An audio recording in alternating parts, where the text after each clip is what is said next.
You were lucky enough when you moved to Japan to meet Manaka Sensei and join his organization in the Jinenkan. Manaka Sensei offered clarity, so I was happy to see Manaka Sensei say. But yeah, you were talking about coming back to the Bujinkan. And then some years later, I recognized, wait a minute, well, maybe there's something to this whole non-linear approach to skill acquisition. And that actually just fits in so neatly with a lot of the stuff that you and I have been talking about again recently about the goals for training. You know, what are my personal objectives, and what teachers have we found, or have we run into even just by accident, that have spoken to us in that phase of our lives. We run the risk of saying, well, back in my day, and sounded like Bujinkan old dudes, but it is kind of true that training has evolved for everybody. Yeah. For me, for you, but for everybody around the world who's been training in these various Takamatsu-den lineages. And both you and I got into them because we were coming from other martial arts, and we found extra utility in training in this old Japanese martial art that we found so cool. That utility really points to the fact that we were looking for utility and not just dance moves, right?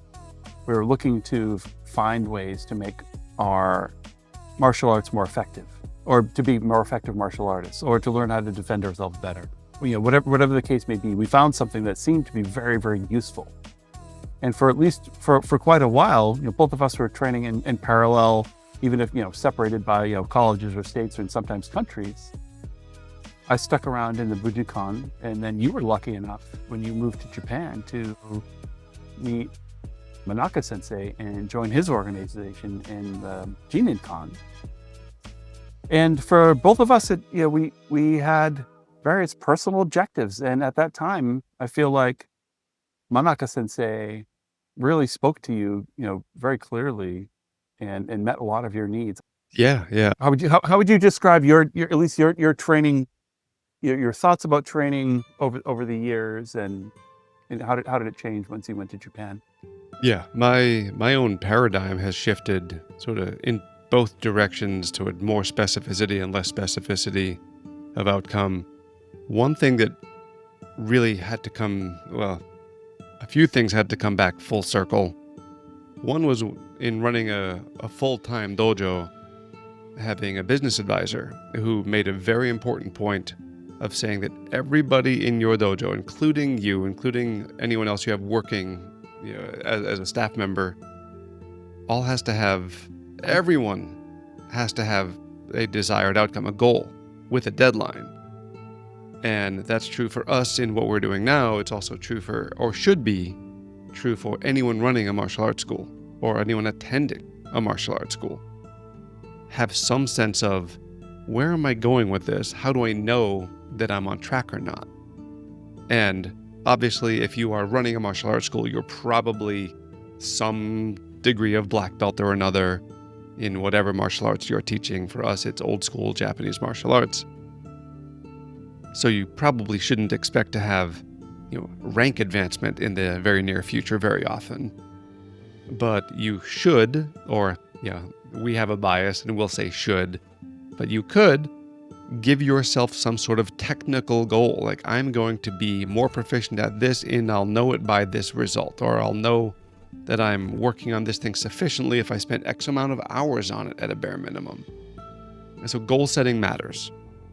Having said that, what I was looking for when I went to Japan initially, when I first moved to Japan, was I was saying, okay, Manaka Sensei at the time had just left the Bujinkan, and the Jinenkan was very, very new.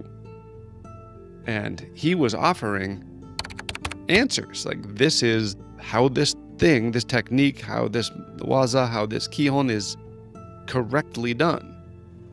And up until then, realistically, I had no idea if there was a correct answer available.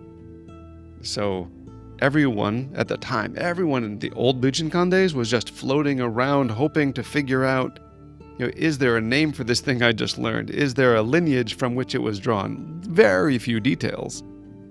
So when Manaka Sensei offered clarity, for someone to say, there's a path, there's an end goal, this is correct movement, that is wrong movement, heck, I was all in.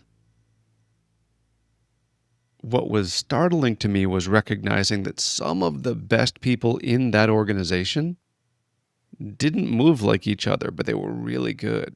And they were really highly ranked. So I thought, oh, wait a minute, maybe I'm misunderstanding this. And one thing that stood out to me, I was already running a school in Los Angeles by the time this happened.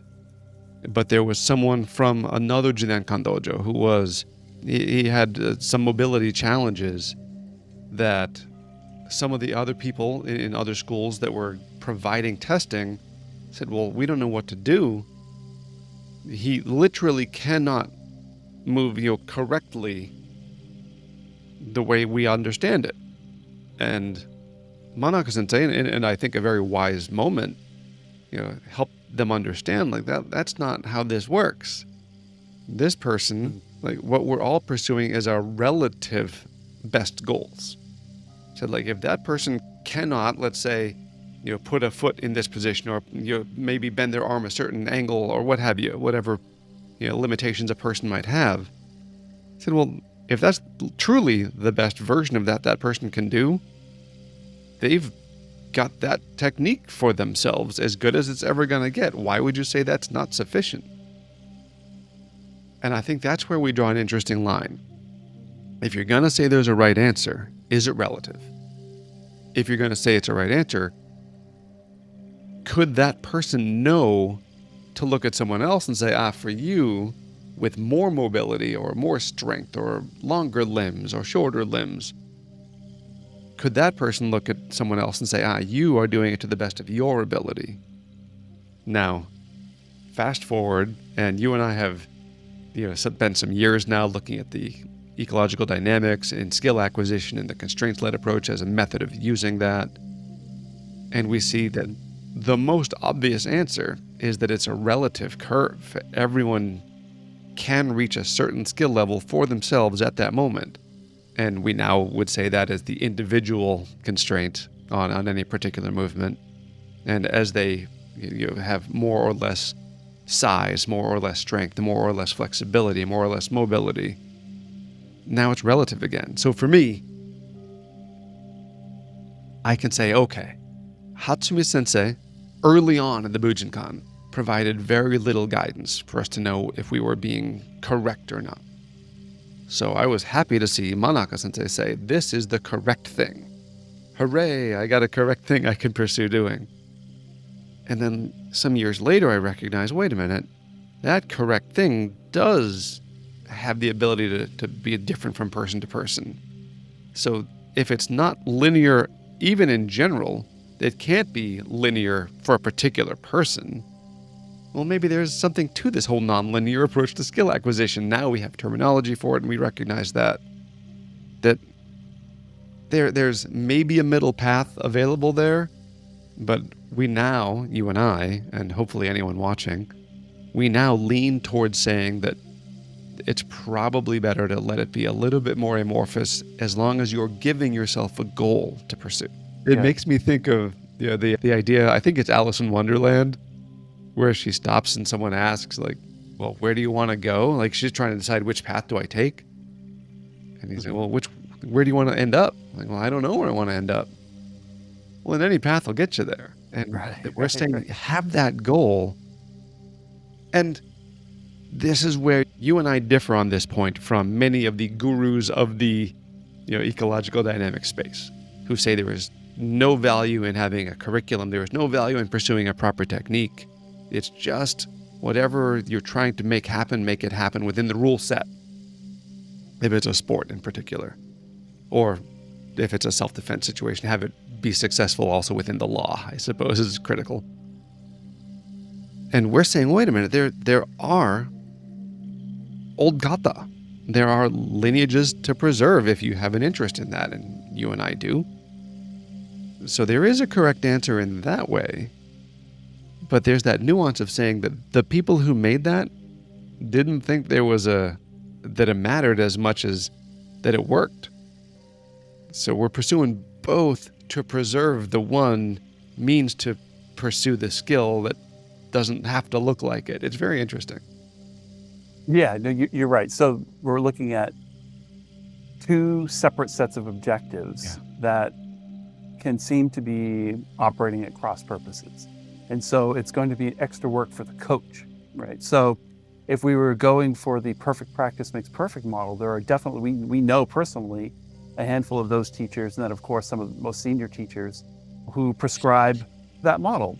And that seems to fit very well if you want to move, just like you described, with your examples. Some teachers and some students say, no, there is only one way, and they're not able in their mind to do the gymnastics a little bit to accommodate for somebody with, it could be, disabilities or, maybe some differences in their body that don't allow them to do certain things.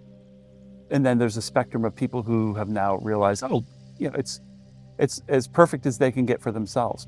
On the other end of that spectrum would just be pure chaotic training. Whatever you do is okay, right? And for us, right, we are going down that middle path again, where we say, yes, actually, we are going to be exposing students to chaos. And as a coach, it is incumbent upon you to create those constraints, right? Create the rule sets for that day, for that week, for that month, whatever the case may be, so that students can acquire the skills based on the principles and the lineage. And then on the flip side of it, the other purpose is the other objective there is practicing the lineage as it's written. So you can go ahead and do both if you want to. You really can. One thing that we are not, and it would seem to me that that my particular perspective that I just stated would not make a heck of a lot of sense if you were in a competitive environment. It would probably make more sense to be strict ecological dynamics from a coaching paradigm, from a theory of learning. If you are purely going for a competition style, sport martial arts, probably the best way. Actually, a lot of people disagree with that too. A lot of people believe you should memorize a massive library of techniques and you should drill against unresisting opponents, so that people will call that coordination training and that sort of a thing. So even within those camps, there's disagreement. But I think what we are doing is we're looking at teaching models that allow students to explore various possibilities, different paradigms, different ways of learning to acquire the skills needed to perform the principles inside the kata. I think that's probably a sensible approach. It is. I think people need to recognize that we have in the last maybe, when did the UFC come out? Late 90s, mid 90s? 92-ish, I don't remember. Sure. Yeah. Call it 30 years now. We have watched in 30 years the experiment run, and we've seen with the explosion of the UFC, we saw old traditional martial arts that were very kata-based, very format-only based, come under intense scrutiny, almost get disregarded, and people said, only just do sparring, only rolling, only competitive martial arts is any value. And look, it worked. The UFC made it showed you. And so tradition and kata started to get kind of poo-pooed, pushed to the side. And then people said, all right, well, I'm going to learn this new thing. I'm going to learn, BJJ. I'm going to learn MMA. And they started to do that and become more and more kata-style training. And so I checked out some of that, and I even became an instructor in a version of that and found, oh my gosh, there's even scripted how to say these things. There's kata for everything in that world. And when ecological dynamics hit the BJJ world, BJJ got super upset about it. That's ridiculous. You have to do these very specific things, these very specific ways. Why would you just let people do randori, basically? And it's mind-blowing to think that now, we watched in 30 years, what we are saying should be happening in your mind immediately as soon as you say, hey, I'm going to teach martial arts. I'm going to teach, Bujinkan style traditional martial arts. Say, okay, I love this stuff. I want to teach this stuff. I want people to be good at it, so I've got to learn how to dissect it. And I've got to make sure that they don't dissect it so far that it's ridiculous, but also be good at the thing. And good at the thing means it does work if you want it to. What a great balancing act that is in such a small amount of time. Most of us, not everybody, but most of us training have been alive to see the whole process take place. That's right. Yeah. And just circling back to like our early Bujinkan days, we've seen so many things come full circle or loop-de-loops. I have this whole rant, so if you're on YouTube, please subscribe. Thank you very much. I had this whole rant about how in those early days, we were training out in the parks in the wet grass, or out in the sand, out down at the beach, or you and I were just, a couple of weeks ago training out in the desert. We were training out, at the beach in Carlsbad, California. And we didn't have a whole set of techniques, right? Well, we only had a couple books and, a handful of notes. And so we had to go out there and we had to be cognizant of our environment. Say, okay, it's really slippery today, guys. So we're going to be working on this type of a thing.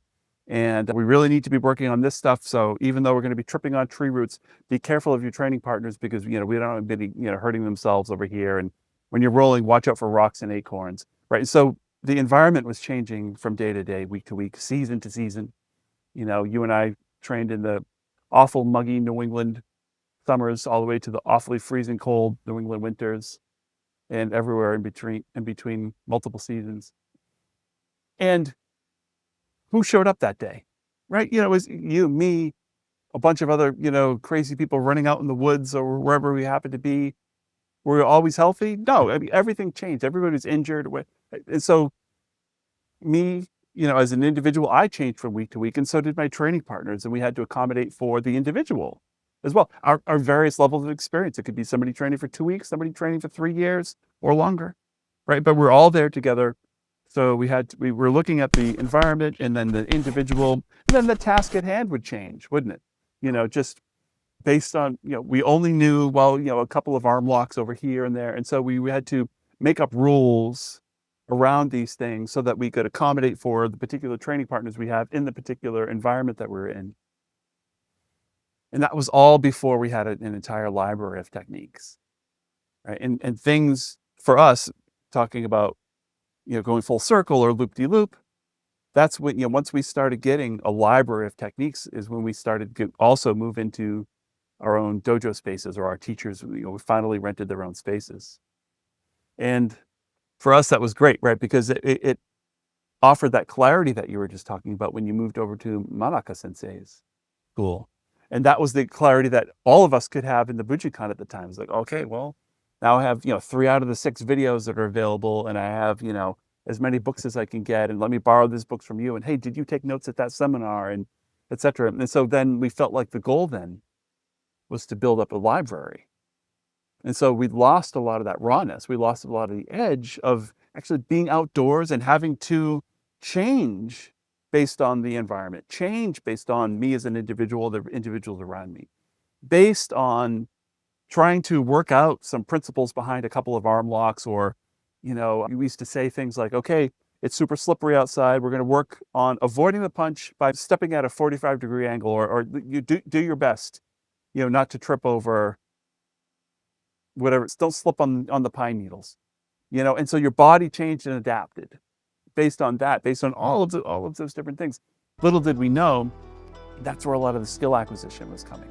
That's where our bodies, our nervous system was adapting to all of those changes from week to week to week to week. And we were trying to solve problems, but all of those factors that we already mentioned were different. And so obviously I still value the dojo days, because that's also an environment.